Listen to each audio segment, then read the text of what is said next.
带去读唐诗，不欢故人。作者张籍。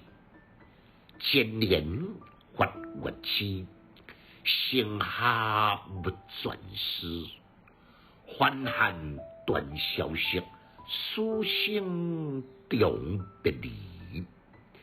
无人收火烛，归马色残旗。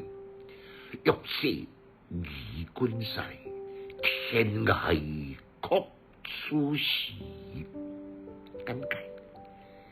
雄雄看到这个诗题名呢，真侪人肯定会亲像三当来金光沙无一个头诗。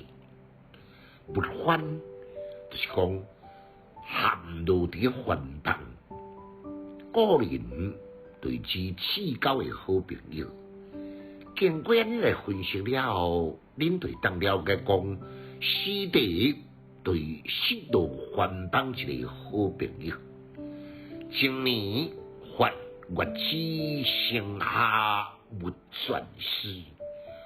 古有呢，伫旧年奉命带兵来征发月期，这个月期是古代西域的国名，起码是伫青海一带西藏。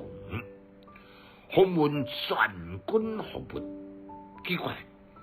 既然我是至交的好朋友，想2年后才来提起这件代志呢？第一，就是古早时代消息呢，伫团体作案呢；第二呢，也是假望讲有劫后余生的喜事。欢喊断消息，书声中别离。古代呢，汉人通称五族。拢叫欢，咱台语呢嘛是安尼讲，好彩，咱叫做欢乐会；辣椒，咱嘛叫做欢乐酱。凡是外来物件呢，拢会加一个欢。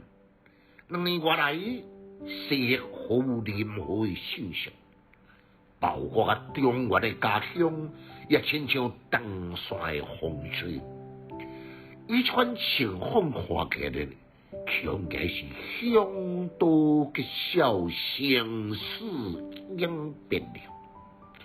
无人收火烛，归马色残旗。全军服务伫西域嘅环动，死者死，无死嘅呢，也变成凡人嘅阶下囚。一大片的野场，林边风吹雨淋，无人来收拾。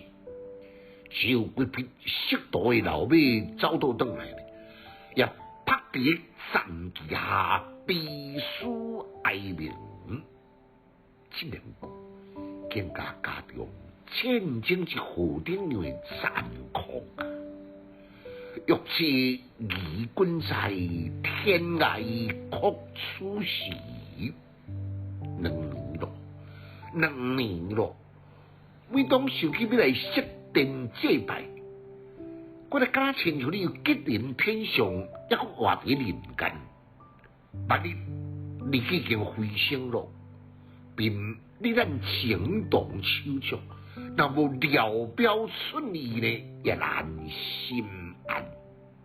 这种天人交战的煎熬，只有向遥远的西域痛哭一场。这篇过节对调呢，入情入理，也增添内容意想不同的情节。读诗的囡仔白学派，有气质，还有文采。读诗快乐哦！